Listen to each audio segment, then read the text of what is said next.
to our presentation. I'm Athena, and my group members are Aubrianna and Mauricio.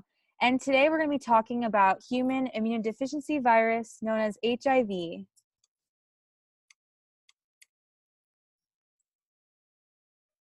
The correct name for HIV is human immunodeficiency virus. In this diagram, we see the human immunodeficiency virus, HIV, and how it looks. There is a HIV capsid, which is the HIV's core that contains HIV RNA.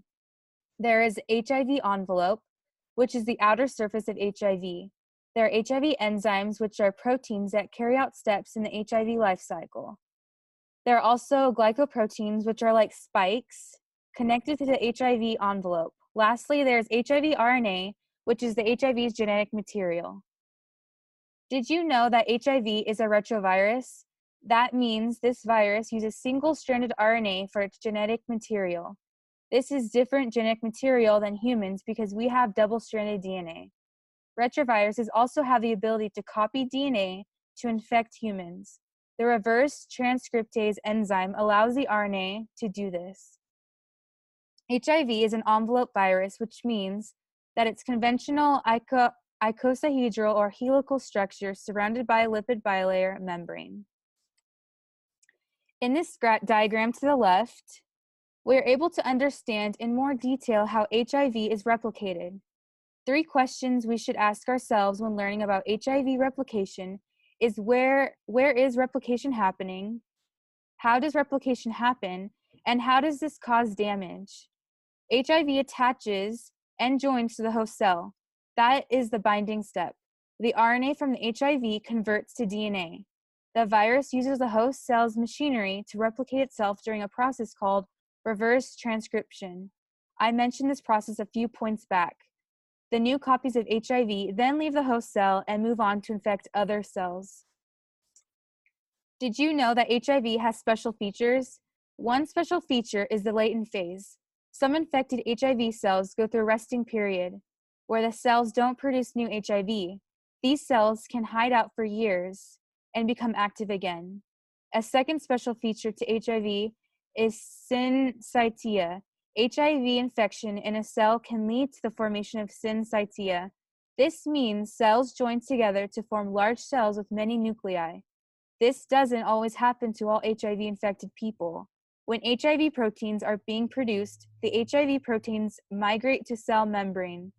The HIV proteins freely attach to healthy CD4 cells, which are cell surface glycoprotein helper T cells. The two merge and become one, like in this photo. Now we'll move to the next section.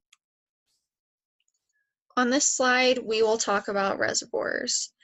HIV is found in living reservoirs, humans.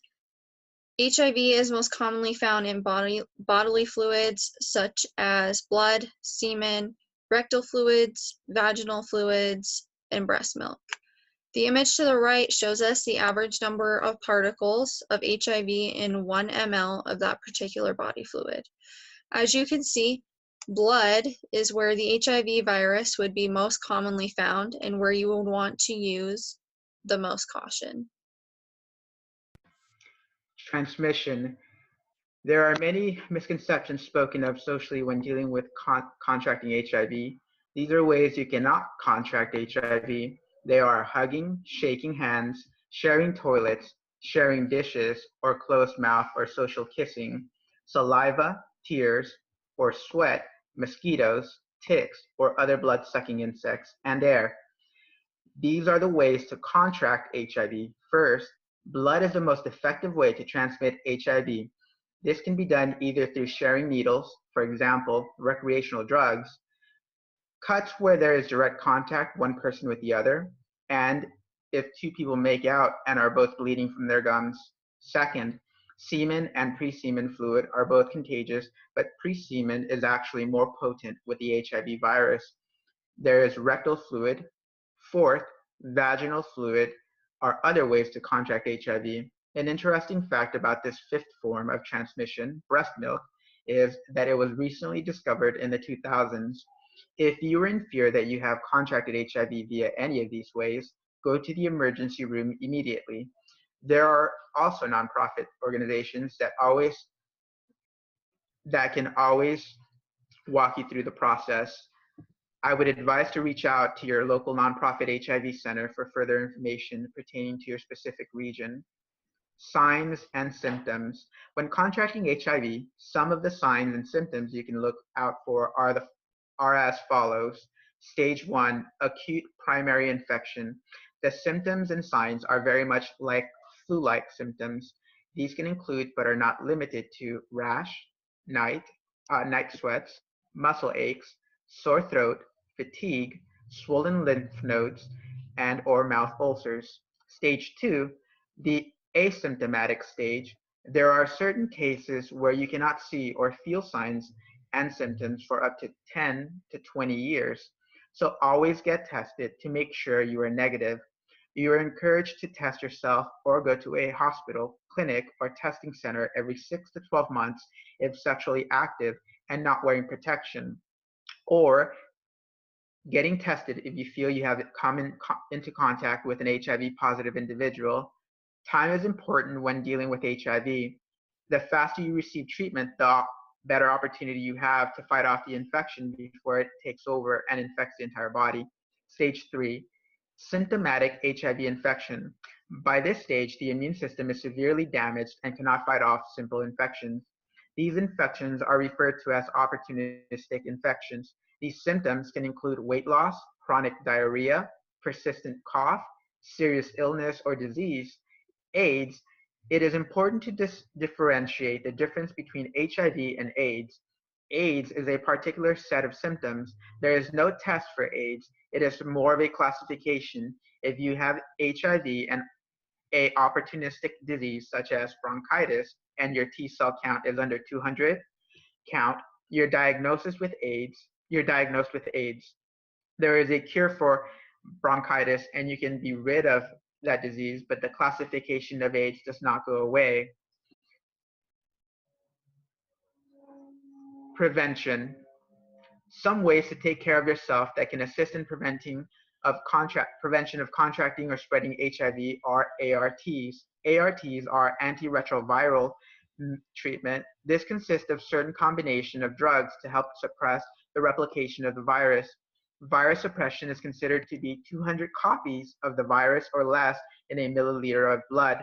To be undetectable from the virus by our current test is 20 copies or less in a milliliter of blood. Truvada, or a blue pill, is one of many treatments used to prevent the spread of HIV, especially between a positive and negative partnership. One of the main uses for Truvada is to help stop the spread of HIV between partners who want to have a baby. This treatment helps prevent the spread of HIV to the negative HIV individuals and unborn child. Contraceptives like condoms are highly encouraged.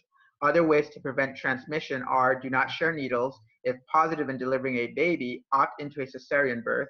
If positive in breastfeeding, stop it.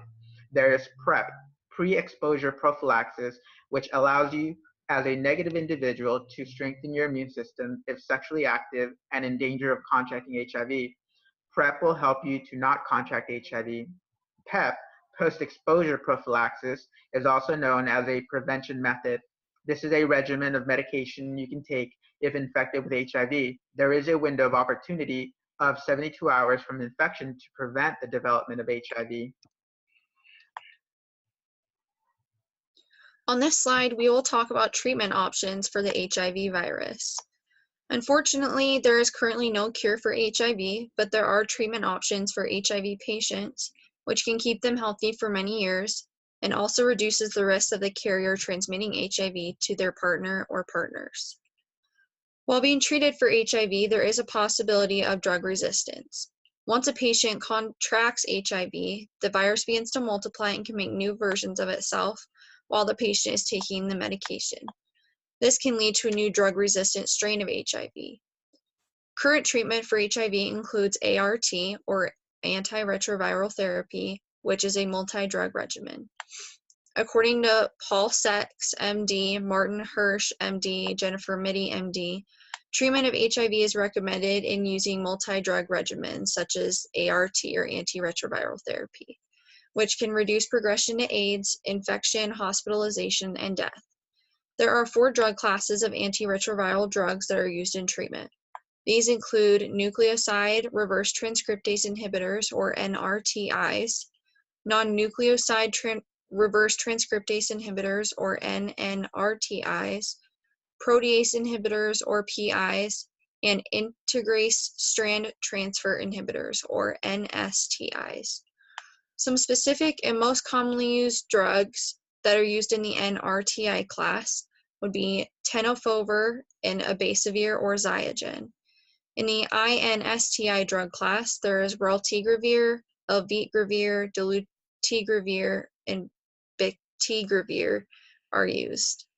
In the PI drug class, these are typically given with a nucleoside combination and with a boosting agent such as ritonavir or cobicistat. Other common protease inhibitors include evotaz, norvir, prescobix, prezista, and reataz. In the NNRTI drug class, Sestiva and Edurant as well as doravirine are used. On this last slide, let's talk about some of the interesting facts about HIV.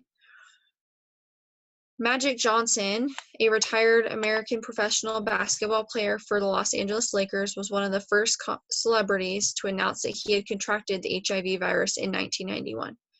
During this time, HIV and AIDS was still seen as a disease that only affected the gay community or drug users. Since his diagnosis, he has worked to stop myths about HIV and to educate the young adult community about practicing safe sex. The movie Philadelphia was based on the true story about Jeffrey Bowers, who was fired from his job as a lawyer at Baker & McKenzie of Chicago in October of 1986 because he had contracted HIV.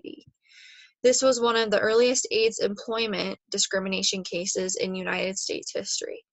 This case was finally resolved in December of 1993, 7 years after it was first opened and 6 years after Bauer died in September of 1987 at age 33.